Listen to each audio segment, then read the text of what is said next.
What is the most misunderstood thing about China's brand of communism? Well, I think the first thing to understand is that uh, for many years, I'd say almost 40 years, in the West, there has been a delusion or reluctance to recognize that China is even a communist state. That's changed radically in the past 6 or 7 years. But I can remember back in 2007, I did a debate in New York City on the question, a booming China spells trouble for America. And I was arguing yes, and three others, pro China debaters. It was an Oxford style debate. We lost. But one of the pro China debaters was a businessman named James McGregor, who used to head Dow Jones in China. And afterwards, he told me, I've been doing business in China for 20 years and I've never met a communist. And I told him, I said, you need to go, the next time you're in China, you need to go to the PLA Museum, the People's Liberation Army Museum, which I did in the late 90s when I covered the visit there of then Defense Secretary William Cohen. And in the museum, they have statues of all the leading communist theorists, Marx, Engels, Lenin, Stalin, and Mao. And these are the underpinnings of Chinese communism. And again, for many years, the policy was hide and bide, bide our time, hide our capabilities, which also meant hiding the ideological underpinnings of Chinese communist behavior. And that has now been changed radically under Xi Jinping, who is adopting a new style of Marxism Leninism that has elements of Chinese strategic culture, but more importantly, has key elements of Marxism Leninism, which has, again, it's adapted. Marxism Leninism doesn't work.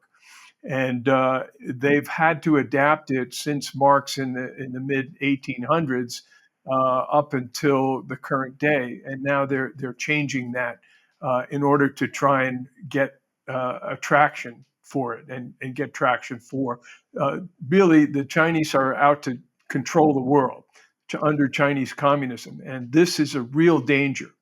And this is what prompted me to launch the podcast literally 2 years ago this month. So I'm now in my third year. It's called Victory Over Communism with Bill Gertz, and I've been relatively cautious about it because I anticipate a reaction from the communists, and I focus on two things: Chinese communist ideology as well as American Marxism, or neo-Marxism, as I call it. But for this program, I think we'll just focus on the Chinese side of it.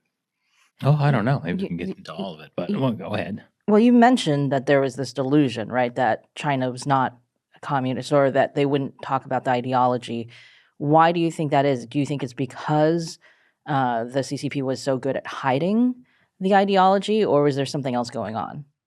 Well, yeah, as I understand it and talk about it in my podcast, one of the key features of communism throughout its history since Marx and developed the ideas and Lenin put them in practice is deception. So they've used strategic deception. And this has been a factor in every element of communism throughout its history. For example, in the early days of the Soviet Union, when they realized that their Marxist economic theories were creating problems, Lenin did a big retrenchment and he launched something called the New Economic Policy, which was basically a way to attract investment and capital. And that was where the phrase, the capitalists will end up selling us the rope that we will use to hang them.